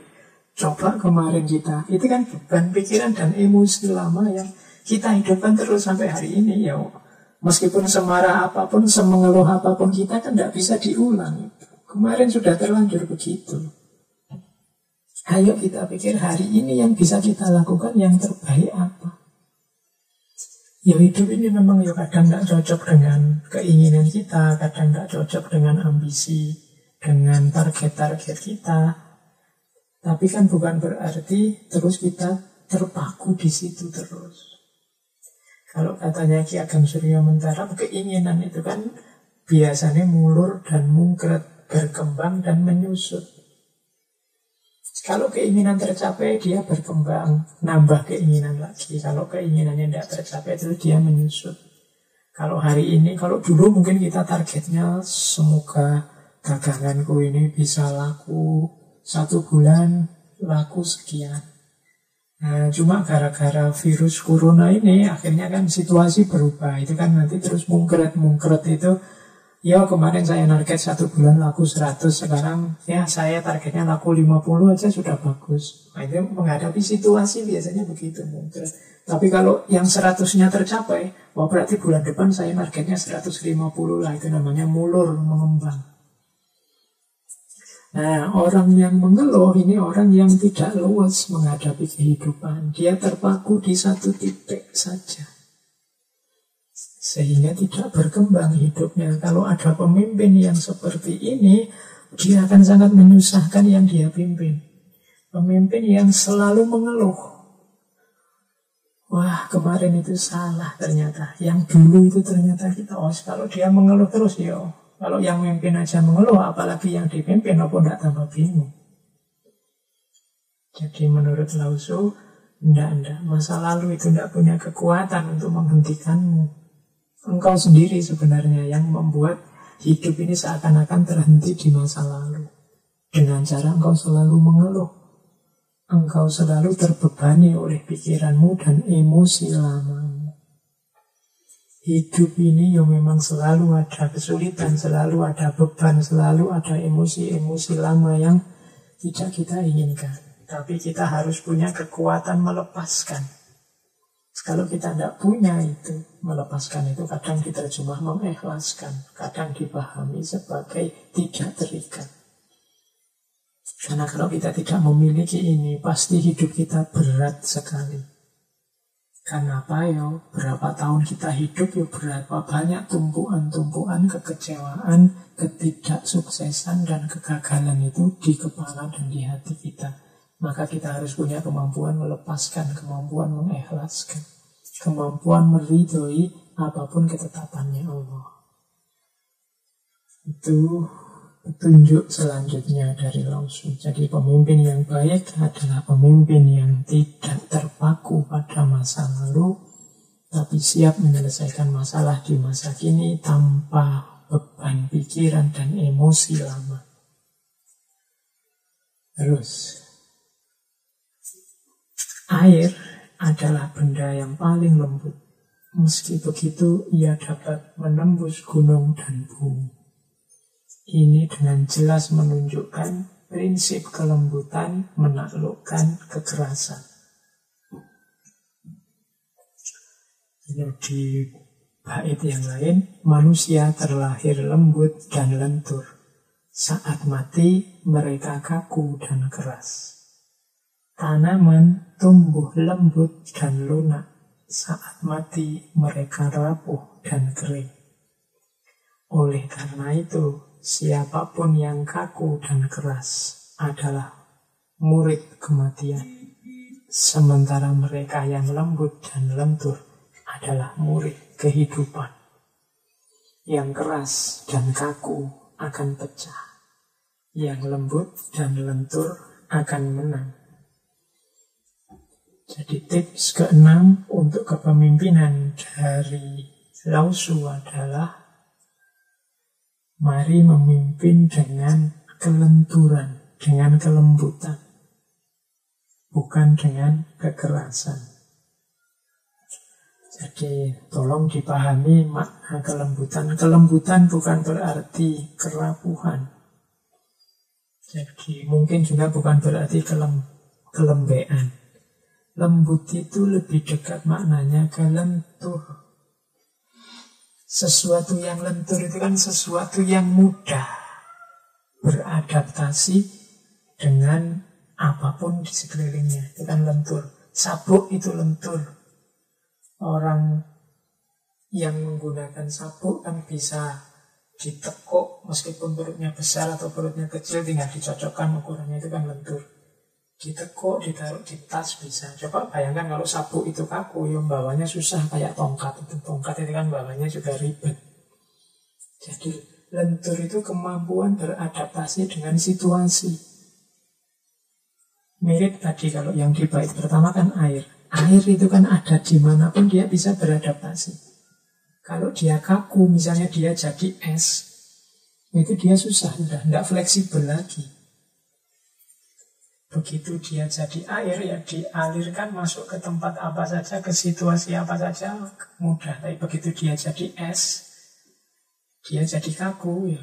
Misalnya air 1 gelas, kemudian dipindah ke botol, mudah. Tapi es 1 gelas, mungkin esnya ditaruh di kulkas terus beku. Begitu dia jadi es, tidak bisa lagi sudah dia masuk botol. Geraknya jadi terbatas. Kalau dipaksa dia pecah. Jadi seorang pemimpin harusnya dia lentur, mampu beradaptasi menghadapi apapun. Inilah nanti yang disebut prinsip kelembutan menaklukkan kekerasan. Kelembutan menaklukkan kekerasan. Kalau kita lentur dan lembut, kita bisa berhadapan dengan yang keras-keras. Kalau kita juga keras, ketemu keras, ya hasilnya mesti pecah. Tapi kalau kita lembut, lentur, ketemu keras, ya kita bisa mewadahi yang keras. Manusia itu waktu lahir dia lembut dan lentur. Tapi begitu mati, kaku dan keras. Jenazah itu kan selalu kaku dan keras. Tumbuhan juga begitu. Dia lembut, lunak. Tapi nanti kalau mati dia kering, rapuh, mudah patah. Katanya Lao Tzu, oleh karena itu kaku dan keras itu muridnya kematian. Sementara lembut dan lentur adalah muridnya kehidupan. Maka para pemimpin harus lentur. Lentur itu kalau bahasa Arabnya latif. Lembut. Jadi bukan lunak. Kalau lunak itu mungkin mirip dengan rapuh yang mudah patah. Kalau Al-Quran itu di juz 15 titik paling tengah, kalau di Al-Quran zaman dulu biasanya diwarnai dengan warna merah, itu ada kata falyatalattaf. Falyatalattaf itu satu akar kata dengan latif tadi, maka lenturlah, maka lemah lembutlah, jangan kaku. Karakternya Islam itu yang mungkin mirip seperti kata-kata di tengah Al-Quran tadi. Falyatalattaf. Berlembut-lembutlah. Dengan itu nanti Islam bisa jadi rahmatan lil alamin. Rahmat bagi alam semesta. Kalau kita keras, gerak kita terbatas, dan kemungkinan berhadapan dengan kekerasan yang lain akan terjadi pecah, konflik. Ini juga jadi pedoman kita kalau berhadapan dengan yang keras-keras. Hati-hati, karena kalau kita juga keras, hasilnya bisa patah, bisa pecah, bisa rusak kita semua. Pemimpin harus mampu mengendalikan ini. Jadi itu prinsip yang keenam. Prinsip yang ketujuh, tidak ada kutukan yang lebih besar daripada merasa kurang puas. Tidak ada dosa yang lebih besar daripada selalu ingin memiliki. Jadi ini untuk kita semua, khususnya para pemimpin, yang memang hidup ini kita isi dengan target-target, cita-cita, keinginan. Tugas kita di hadapan target dan cita-cita serta keinginan, mungkin kalau organisasi visi misi, itu yang mengupayakan semaksimal mungkin sesuai kapasitas kita biar terpenuhi. Urusan hasilnya ya banyak faktor, termasuk ridho dan izinnya Tuhan dan izinnya Allah. Apapun yang nanti jadi buahnya, kita harus siap menerima. Kalau tidak, pasti kita akan ketemu dengan sikap ini, namanya kurang puas. Kalau kita meladeni kekurangpuasan ini terus-menerus, maka hidup kita akan sangat lelah, sangat capek. Kalau tidak percaya, ya silahkan dibaca mungkin sejarah para pemimpin itu, para pemimpin tertentu lah. Coba dicari yang kisah-kisah mereka yang betapa capeknya mereka itu. Napoleon kah, Hitler kah, ya kan? Kurang apa capaian mereka, tapi masih kurang puas terus, masih ingin memiliki terus. Sudah punya ini, ingin itu. Sudah hasil ini, masih kurang puas terus. Ya sudah, kalau kita punya mental kayak gini, ya pada akhirnya kita sedang membunuh diri kita sendiri. Kalau bahasanya Lao Tzu, tidak ada kutukan yang lebih besar daripada kurang puas, dan tidak ada dosa yang lebih besar daripada selalu ingin memiliki. Ini membuat capek kita sebagai pemimpin dan juga orang-orang yang kita pimpin. Ini sudah dituruti, ada lagi, nambah itu lagi, nambah itu lagi. Pemimpin yang tidak puas terus, ya lama-lama dia akan menyusahkan yang dia pimpin dan menyusahkan dirinya sendiri. Jadi harus punya titik istirahat, titik syukur, titik ridho. Kalau tidak hasilnya capek. Biasanya kalau sudah capek pikirannya tidak jernih. Terus nabrak kiri, nabrak kanan, terus blunder. Mirip kayak sepak bola itu kan. Kalau sudah capek, terus pokoknya dibilangin apa saja, teori-teori main sepak bola apa saja sudah tidak peduli lagi. Wong sudah capek. Rencananya nendang ke kanan, ya beloknya ke kiri, ya memang sudah capek. Nah, jangan sampai institusi lembaga kita mengalami kelelahan. Kenapa lelah? Karena tidak punya rasa syukur, isinya kurang puas, terus ingin memiliki terus. Dan ini seperti kutukan. Tidak ada kutukan yang lebih besar daripada merasa kurang puas. Ayo mengenali titik kapan kita berhenti, kapan kita bersyukur. Ini nasihat yang ke-7. Kemudian pesan lagi yang ke-8. Nah, ini untuk kita ya yang suka males-malesan. Semoga tidak, apalagi kita semua kan pemimpin. Waktu adalah sesuatu yang diciptakan. Maka berkata, aku tidak punya waktu, itu sama dengan berkata, aku tidak ingin. Jadi orang itu sebenarnya alasan tidak punya waktu itu tidak masuk akal. Kenapa? Ya karena waktu itu ada dalam kuasa kita sebenarnya. Mau kita gunakan untuk apa? Ya kan terserah kita. Jadi kalau ada orang, Mas, jalan-jalan yuk. Wah, saya sibuk, tidak punya waktu. Itu sebenarnya nama lain dari aku tidak mau jalan-jalan. Karena kalau dia mau, pasti ada waktu. Waktu itu kita ciptakan. Oke, saya mau besok pagi ya. Kita yang milih waktu, kita gunakan untuk apa. Jadi katanya Lao Tzu, waktu itu sesuatu yang diciptakan. Wah, ini sebagai mahasiswa ya, harusnya kita itu paling tidak 1 semester sekali punyalah tulisan-tulisan sebagai wujud bahwa kita belajar. Wah, saya itu ya mau seperti itu, tapi waktunya yang tidak ada saya itu. Wah, itu sebenarnya nama lain dari aku tidak ingin dan aku tidak mau. Kalau dia mau, pasti selalu ada waktu. Iya Pak, mau Pak, tapi kan saya itu kerja Pak, kerja dari pagi sampai malam. Jadi ya berarti kamu lebih milih kerja, kamu lebih menginginkan kerja dan tidak ingin menulis. Kan itu sebenarnya. Jadi tidak ada waktu itu, tidak ada. Yang ada tidak ingin. Saya kan dari pagi sibuk ini, sibuk itu Pak. Jadi waktu untuk nulisnya tidak ada. Ya berarti kan kamu lebih mendahulukan ingin ini dan ingin itu tadi. Sementara kamu tidak ingin nulis, maka untuk menulis kamu tidak memberi waktu. Oke, pemimpin juga begitu. Jangan beralasan waktu. Kalau memang itu baik, harus kamu inginkan. Begitu engkau inginkan, waktunya pasti ada. Kalau tidak kamu beri waktu, berarti ya itu kamu anggap tidak penting. Kalau kamu anggap penting, pasti engkau carikan waktu. Rumus sederhananya cuma itu.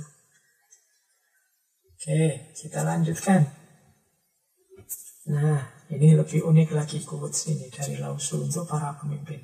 Termasuk kita semua. Tidak melakukan apa-apa itu lebih baik dibandingkan sibuk tidak melakukan apa-apa. Ini harus dipikir agak dalam ini. Jadi kita ini tergolong orang yang tidak melakukan apa-apa atau sibuk tidak melakukan apa-apa. Kesibukanmu apa hari ini? Wah, aku hari ini sibuk mencari kesibukan. Itu sama dengan sibuk tidak melakukan apa-apa. Aku sibuk tidak sibuk. Sibuk tidak melakukan apa-apa. Jadi maksudnya begini. Hari ini saya tidak melakukan apa-apa Pak. Sejak pagi sampai sore rebahan aja nonton TV. Itu kan jelas. Tapi kalau hari ini Pak saya itu bersih-bersih, macam-macam. Pokoknya aktivitasnya banyak. Nah terus hasilnya apa, manfaatnya apa? Nggak tahu Pak, kelihatannya ya itu tadi cuma iseng aja kok kesibukan saya. Nah, itu jenis sibuk tidak melakukan apa-apa. Jadi rasanya sibuk tapi tidak melakukan apa-apa. Itu mirip dengan orang yang rasanya waktunya sudah penuh untuk macam-macam. Padahal ya tidak. Dia sendiri. Ada orang itu kalau bicara tentang waktu melebih-lebihkan. Saya kalau sholat malam itu biasanya 1-2 jam.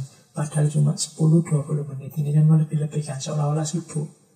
Saya kalau belajar itu paling 2 jam lah Pak, 2-3 jam. Padahal setengah jam buka laptop, baca buku, sudah tidur. Ini melebih-lebihkan waktu. Jadi ini seolah-olah sibuk, tapi sebenarnya tidak ngapa-ngapain juga. Lebih baik jelas bahwa saya tidak ngapa-ngapain Pak, dibandingkan sibuk tapi tidak melakukan apa-apa. Seolah-olah sibuk, tapi rasanya tidak melakukan apa-apa. Saya sudah semester 8 Pak. Lah terus IP-mu berapa? IP saya kok minimal ya Pak. Lah ngapain aja selama ini? Nggak tahu ya Pak, tapi rasanya saya juga sudah macam-macam, tapi kok hasilnya kayak gini ya. Nah, itu namanya sibuk tidak melakukan apa-apa. Seolah-olah sudah melakukan banyak hal, tapi ternyata tidak ada apa-apa hasilnya. Ayo kita introspeksi ya, jangan sampai kita ternyata tergolong orang yang sibuk tidak melakukan apapun. Menghadapi pandemi corona ini kita sudah setengahan tahun, Maret sampai ini bulan September. Kira-kira sudah ada hasil apa yang kita peroleh? Sudah ada naik kelas apa yang kita dapatkan? Jangan-jangan kita selama ini merasa sudah sibuk, tapi hakikatnya tidak melakukan apa-apa. Pemimpin tidak boleh sibuk tidak melakukan apa-apa. Berarti rasanya capek, tapi tidak ada hasilnya. Nah, itu sama dengan sibuk tidak melakukan apa-apa. Baik, kita lanjutkan. Oke, yang ke-10, nasihat dari Lao Tzu. Nah, ini agak berat mungkin untuk hari ini. Karena hari ini orang itu Tidak cuma butuh melakukan kebaikan, tapi butuh orang tahu bahwa dia melakukan kebaikan. Ini kalimat ini dibaca pelan-pelan. Ia tidak menampakkan diri, karenanya ia tidak terlihat di mana-mana. Ia tidak memberikan batasan tentang dirinya sendiri, karenanya ia berbeda. Ia tidak menonjolkan diri, karenanya ia berhasil. Ia tidak membanggakan karyanya, karenanya ia tetap tegak. Ia tidak bertengkar, dan justru karena itulah tidak ada orang di dunia ini dapat bertengkar dengan dia. Jadi dari sini sebenarnya Lao Tzu ingin pemimpin itu, ya, dia harus berkarya, dia harus bermanfaat untuk yang dia pimpin, tapi akan sangat baik kalau tanpa menonjolkan diri, tanpa menunjukkan diri, tanpa membanggakan karyanya, bahkan tanpa membuat konflik-konflik yang tidak perlu. Katanya Lao Tzu, orang yang berkarya dan tidak ingin pamer, tidak ingin menampakkan dirinya, justru dia akan terlihat di mana-mana. Ia yang tidak memberi batasan tentang dirinya sendiri, maka akan berbeda.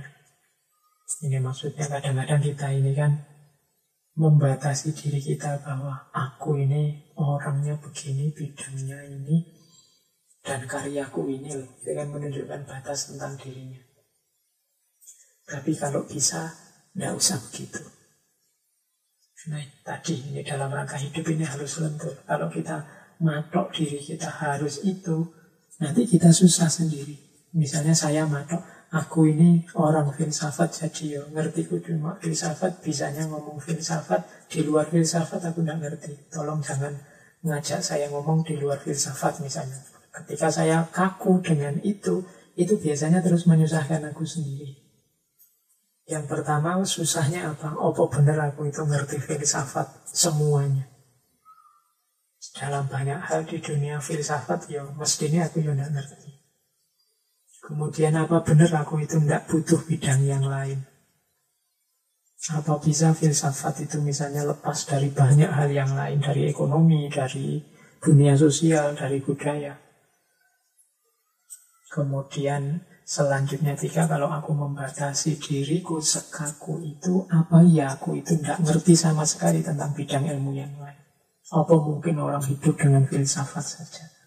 Nah, itu nanti jadi pembatasanku tentang diriku itu malah menyusahkan diriku sendiri.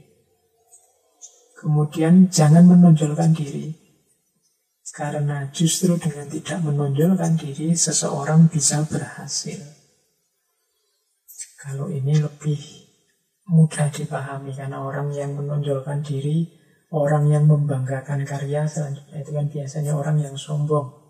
Orang yang sombong itu ya orang yang mandek, merasa sudah sukses, sudah menang, sudah pinter, sudah berhasil.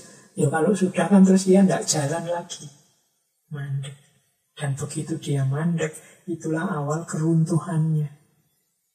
Tapi orang yang tidak menonjolkan diri, orang yang tidak membangga-banggakan karyanya, tidak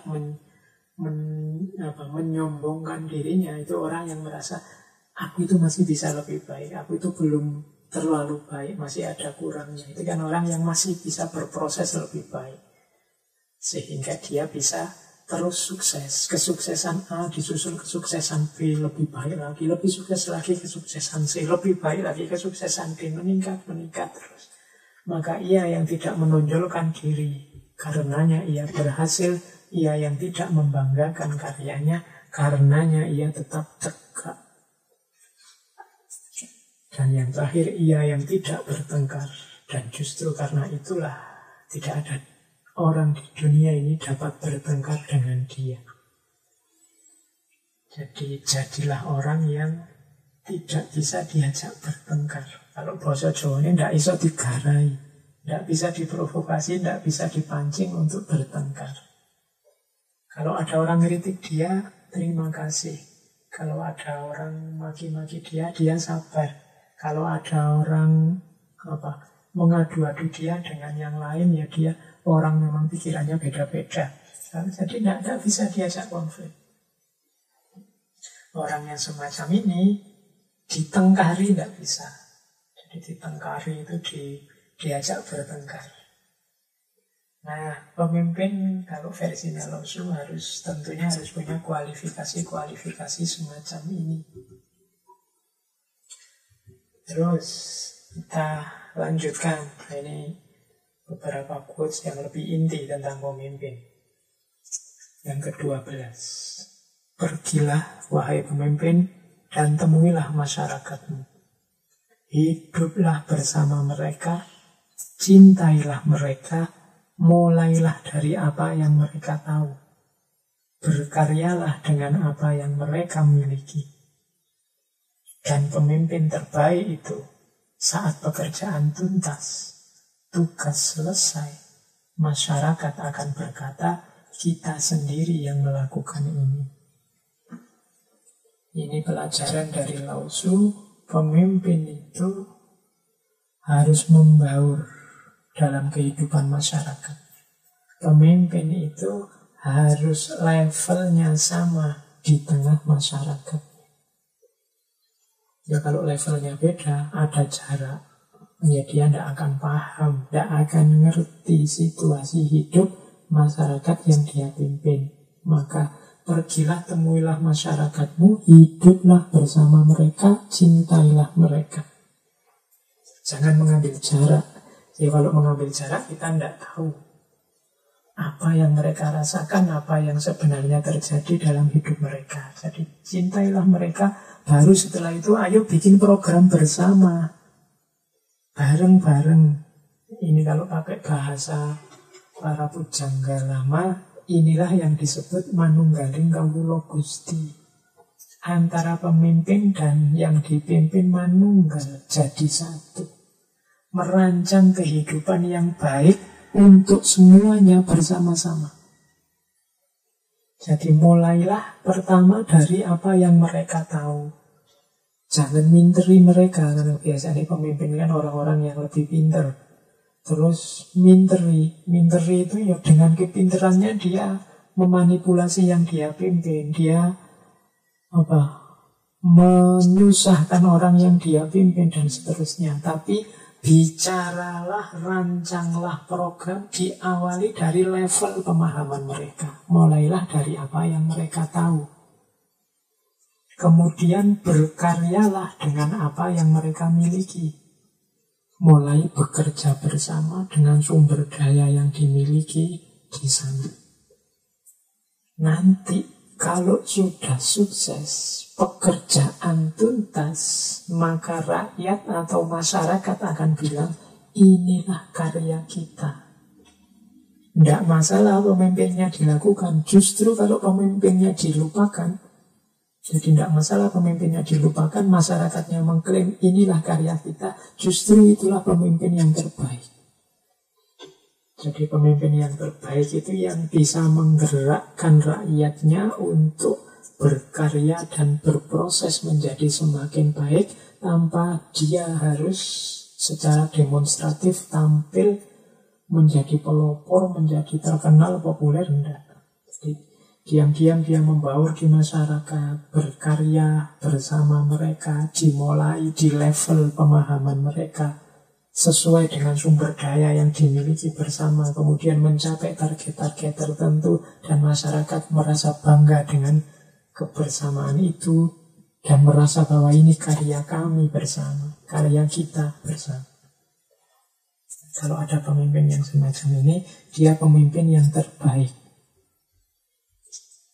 Jadi kalau Lao Tzu itu punya kategori ini di selanjutnya ya, prinsip selanjutnya yang ke-13. Untuk memimpin masyarakat, berjalanlah di samping mereka.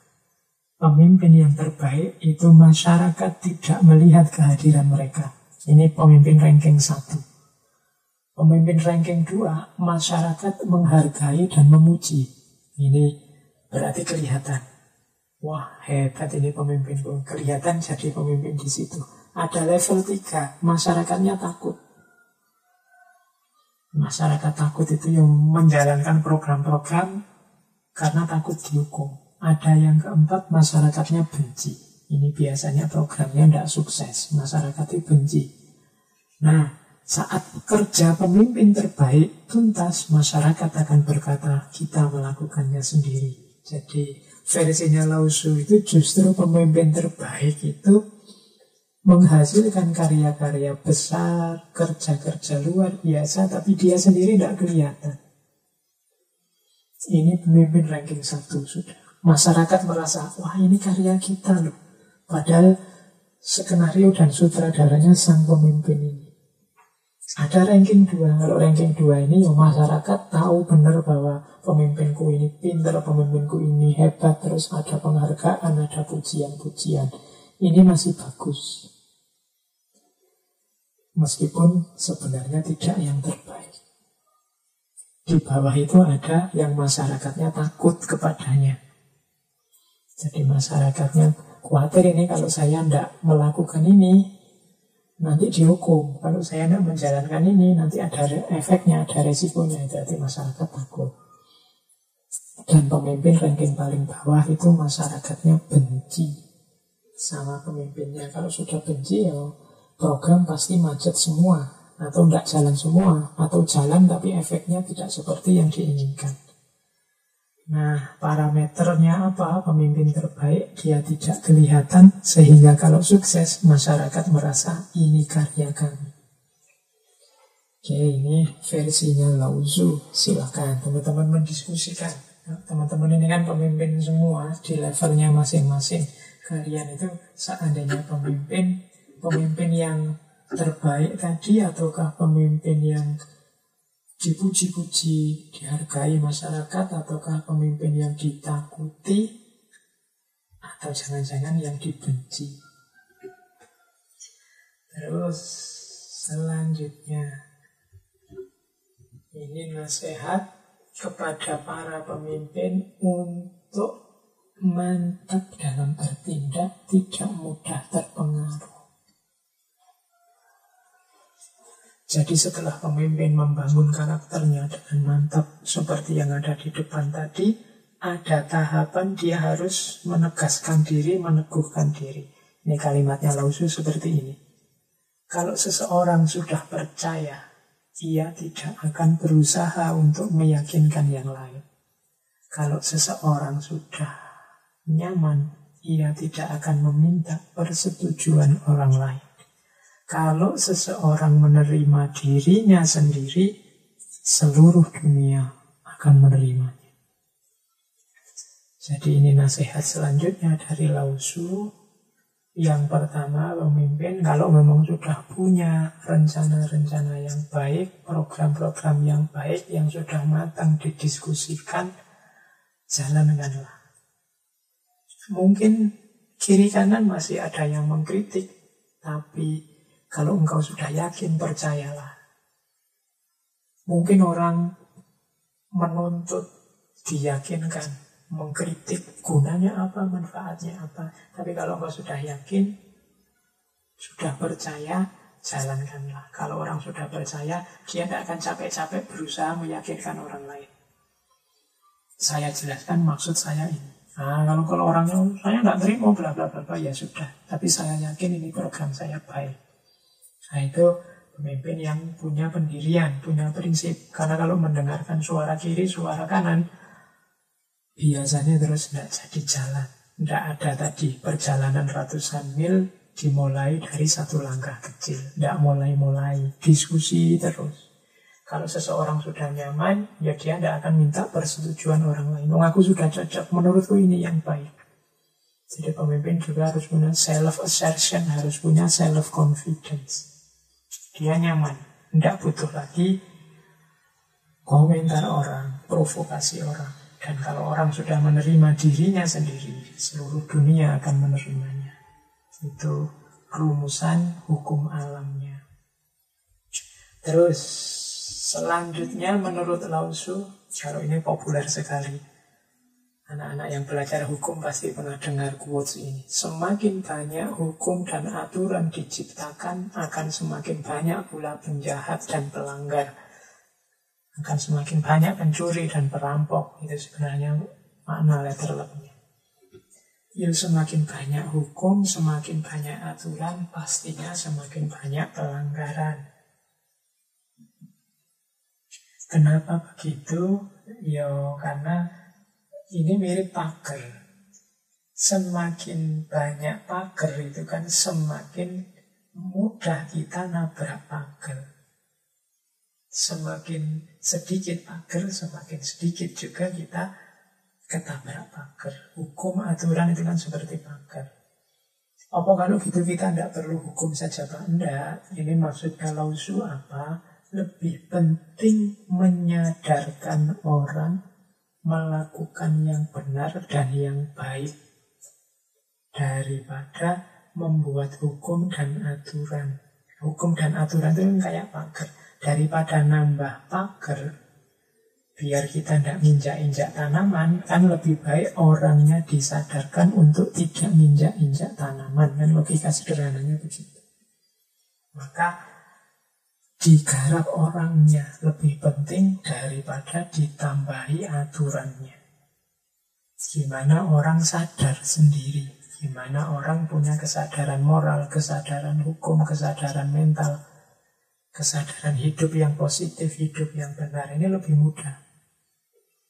Orang sadar pakai masker lebih penting digarap daripada membuat hukum orang yang tidak pakai masker.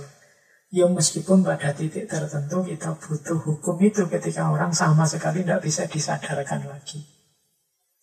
Tapi lebih enak memang proyek penyadaran daripada proyek penghukuman. Begitu ada hukum pakai masker, ya akhirnya banyak orang ditilang karena melanggar hukum pakai masker ini. Itu contoh paling mudah dari lausu ini. Tapi ada proses yang lebih penting lagi, yaitu proyek penyadaran, biar orang-orang sadar. Kalau tidak sadar itu kan manusia itu biasanya ya sembunyi-sembunyi.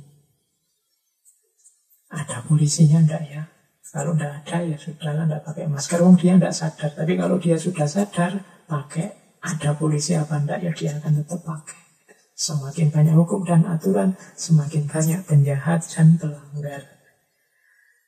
Maka yuk mari kita garap, atau paling tidak ya di lingkungan yang kita pimpin lebih indah kalau kita menggarap proyek penyadaran ini daripada nambah hukum di organisasi kita. Oke. Terus, ya ini sudah waktunya tinggal sedikit. Selanjutnya, kalau engkau tidak dapat dipercaya masyarakat, maka masyarakat tidak akan mempercayai. Jadi kalau engkau tak dapat dipercaya, masyarakat tidak akan mempercayaimu. Kalau engkau tidak percaya masyarakatmu, engkau membuat mereka tak dapat dipercaya. Nah ini tentang kepercayaan. Jadi pemimpin itu dia harus dapat dipercaya. Kalau ngomong A ya A, kalau B ya B. Makanya tadi saya bilang dia harus punya kebenaran, korespondensi, koherensi, pragmatis sekaligus. Kalau dia tidak punya ini, ya masyarakat tidak akan mempercayai dia. Kalau ini mudah dipahami. Tapi yang kedua juga penting. Kalau engkau tidak percaya masyarakatmu, engkau membuat mereka tidak dapat dipercaya. Jadi kalau kita tidak percaya anak-anak kita, sebenarnya kita sedang membuat mereka jadi tidak dapat dipercaya. Misalnya kita punya anak atau punya adik, sukanya keluar malam. Wah, pokoknya begitu keluar kita curigai. Lama-lama dia akan mencari trik, mencari strategi biar tidak dicurigai. Akhirnya kita terbohongi. Kenapa bisa begitu? Ya karena awalnya kita tidak percaya dia. Dia bilang apa adanya kita tidak percaya. Dia bilang apa adanya kita tidak percaya. Terpaksa dia bohong untuk mengikuti keinginan kita. Akhirnya apa? Kita sedang membentuk orang yang tidak dapat dipercaya. Jadi kalau engkau tidak percaya masyarakatmu, engkau sebenarnya sedang membuat mereka tidak dapat dipercaya. Kita itu kan kalau ngomong jujur, orangnya tidak percaya. Ngomong jujur lagi, orangnya tidak percaya lagi. Ya wis, maumu apa?